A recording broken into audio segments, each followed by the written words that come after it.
What's up, guys? Welcome to the Cross Trainer series, where we aim to bridge the gap between real firearms training and airsoft for both civilian and military training. In this video, we're joined by our two guest instructors, Ryan and Mojo, who are both currently active duty law enforcement. Ryan, happy to be here. Been a cop about 15 years and look forward to the video. Mojo, been a cop now for about 4 years, prior military, and I'm also very happy to be here. As part of the Cross Trainer series, we're delving a lot into how airsoft products can be used as excellent training tools with regard to both military and civilian training. A lot of that, though, is based in mindset. And so in this video, we're going to be talking about mindset and how to apply the tools we're presenting and the techniques that our two instructors are presenting, how that relates to training and what mindset you should be in order to accomplish those sorts of training to maximum effect. Mindset is a deep dive discussion as it pertains to all training.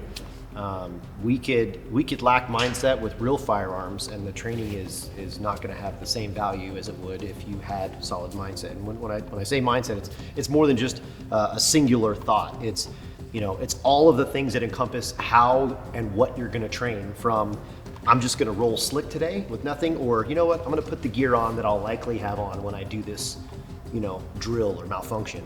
If you like going to the range and never wearing any equipment, whether it be a helmet or a plate carrier, and you just run slick from a battle belt, and you've attained a level of performance that's high with just that stuff, you might not be at that same level of performance when you don all of this fancy gear.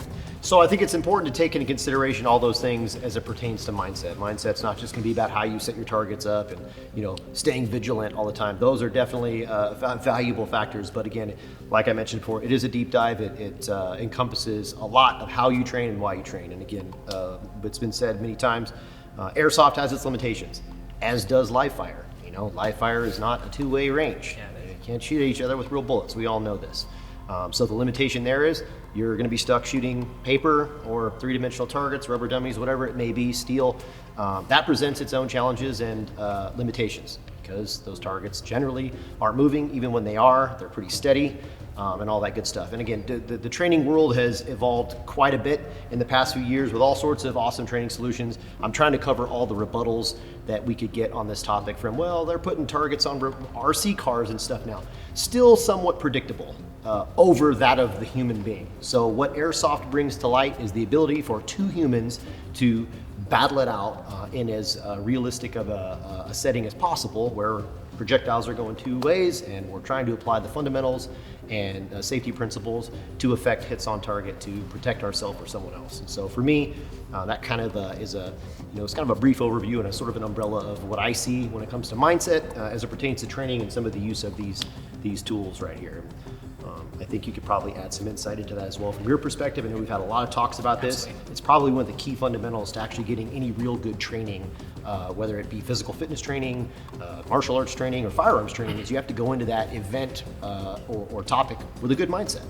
So delving back into that specifically, we look at mindset is absolutely paramount to establish a good training day, so you learn something and understanding your why, your reasonings for wanting to do this in particular.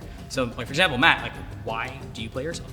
I've always really enjoyed the mental Olympics that happen as part of having to tactically engage somebody. I like having to outthink my opposition. It's the same reason I like chess. I like figuring out what direction they're going to go, what cover they're going to take, what motions they're going to have, and trying to overcome and overthink that or outthink that. So I really enjoy the tactical portion. That's awesome, and that's another reason why I like airsoft. I like airsoft because it's when I do force-on-force training at the police department, there's a scenario, and then they always say, hey, bad guy, don't move, don't be dynamic, stay where you're at, they shoot you, go down. It's where do I get the aspects of training? If I train to that highest level of standard, where we talked about earlier, setting that ceiling, if I'm training against another me, I would want me to move, so I could be thinking dynamically and establishing that mindset of fighting another human being, not really fighting, I wouldn't want to say that, but going against and outthinking another human being in a very dynamic environment where there are no rules to that extent of he could go around me, he can go to my side, he could think outside of the box, hide in the attic. And you're playing a mental game of chess. Now, whether you play strategy games on a computer, whether you play chess, like you said, whether you play airsoft, it's not about necessarily the the shooting of the guns and doing whatever. It's about the thinking aspect and expanding your horizons and filling that book of knowledge. And a lot of people have their own reasons for doing it. And I think establishing the mental mindset prior to going into it of what is your reasons for doing what you're doing. So now when we look at that aspect as a whole, how do you prepare your brain mentally before going to an airsoft game? Like, what are you thinking of? What are your goals established for the environment in which you play in? Like when you go to an AMS event or a Milsim West event, what are your goals? Well, yeah, I think my goals personally kind of like are situation dependent. Right. You know, when I'm at like an AMS game or like a Milsim event, like my goal ultimately is to be, you know, part of a group that accomplishes an objective or you know, money, like accomplishes something collectively, and I try to work myself in wherever possible to accomplish that goal. I really don't ever set out to just play force-on-force games at like Milsim events. Like I can go to a weekend event or go to a CQB field if I just want to lay BBs and like, you know, reset and lay BBs and reset.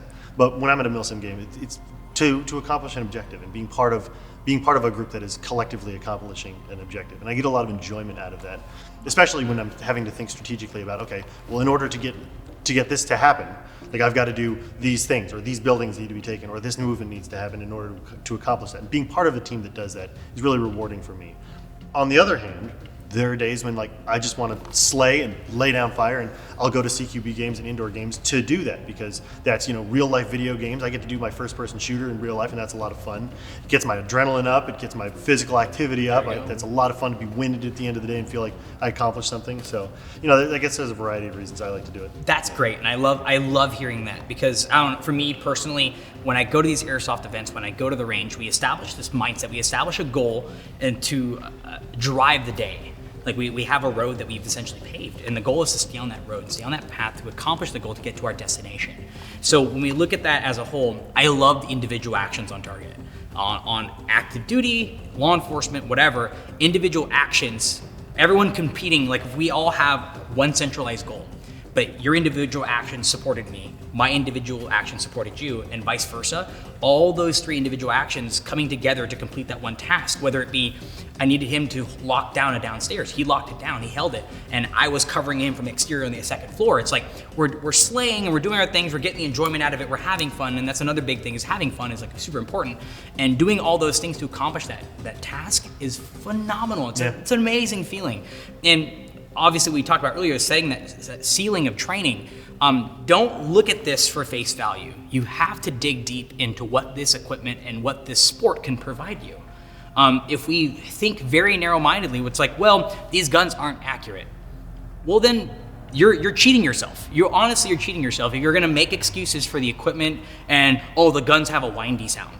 Or the gas guns are horrible because the gas efficiency is dog crap. Well, like I was saying yesterday, the trigger isn't exactly correct. Well, so then you're missing out on all of the benefits because you're focusing on the one thing that isn't optimal. Yeah, so earlier we were at your guys' Airbnb yesterday, and Matt was like, well, I don't feel like I can get good training because the trigger doesn't feel like a real one. Yeah. And I was like, false. He's like, I'm like, we look at these airsoft guns, we look at them as a whole.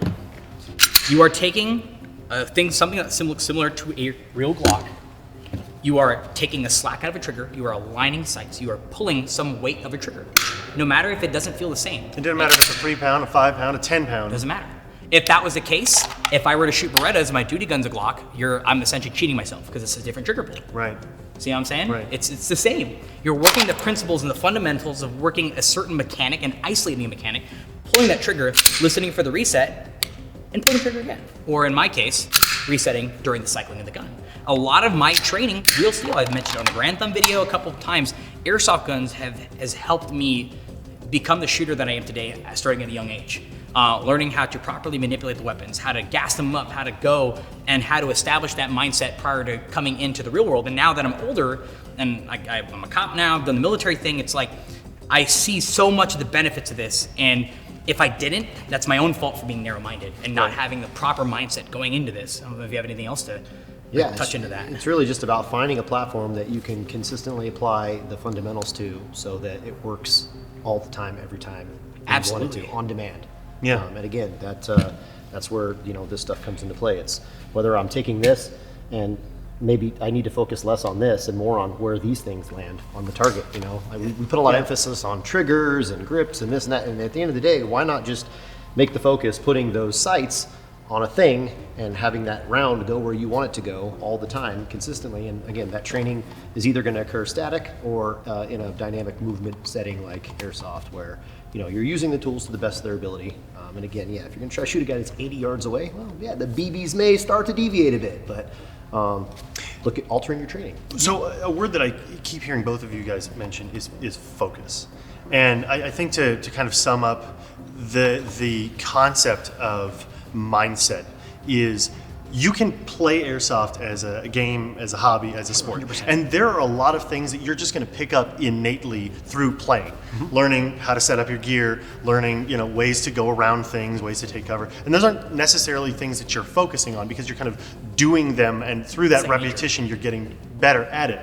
The key to elevating your gameplay and your understanding of the products, the key to upping your training to the next level is focused practice.